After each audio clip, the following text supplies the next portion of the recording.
மீளாது வேணுமா, இப்படி எல்லாம் சல்லாதி செலுத்த போடணுமா பாடணுமா அப்படின்னு நீங்க நினைக்க வேண்டாம். இதெல்லாம் வானான்ற மாதிரி சொன்னா அவங்களை கொஞ்சம் வேற லிஸ்ட்ல சேர்த்தணும். நான் மிகைப்படுத்தி சொன்னதா நினைக்க வேண்டாம். சைத்தான் வந்து ரொம்ப கதறி கதறி அழுது வந்து ஒரு 2-3 இடம். ஒண்ணு என்னன்னா சூரத்துல் ஃபாத்திஹா உலகத்துக்கு அளவு சூறா இறங்கினப்ப அவன் அழுதுக்கான், ரொம்ப கதறி கதறி அழுதுருக்கான் ஒண்ணு. ரெண்டாவது என்னன்னா ஸல்லல்லாஹு அலைஹி வஸல்லம் பிறந்த அன்னைக்கு அழுதுக்கான். ஏன்னா இனிமேல் இவர் மூலியமா பாவம் எல்லாம் கண்ட்ரோல் ஆயிருவேன், நிறைய பேர் நம்ம சொல்றபடி கேட்க மாட்டானே அப்படிங்கிறதுனால அழுதுருக்கலாம், ரொம்ப அழுதுருக்கான். மூணாவது ஸல்லல்லாஹு அலைஹி வஸல்லம் சொன்னது இதெல்லாம் தஃசீர்கள்ல வருது. அவன் ரொம்ப கதறி அழுகிறது. ஒவ்வொரு வருஷமும் அரஃபா மைதானத்துல ஹஜ்ஜில ஹாஜிகள் கையேந்தி துவா கேட்கும் போது அத்தனை பாவத்தையும் அல்லாஹ் மன்னிக்கிறதுனால அந்த டைம்ல அவன் தலையில மண்ணவாரி போட்டுட்டு அழுதுகிட்டே ஓடுவான் இருக்குது. இப்ப ரசூலுல்லாஹ் பிறந்த அன்னைக்கு அழுகிறதுங்கிறது சைத்தானிகளுடைய வேலைன்னு தெரியுது இல்லையா? இந்த மீலாதெல்லாம் வேணுமா, ஏன் இப்படி எல்லாம் செய்யறீங்கன்னு கேட்டா நம்ம வேற லிஸ்ட்ல சேர்க்கணும்.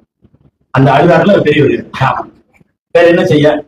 எங்களுக்கு பிடித்த ஒருவரை, எங்களுடைய வாழ்வோடு ரத்தத்தோடு கடந்த ஒருவரை நாம போடாம வேற யாரும் போடுறது?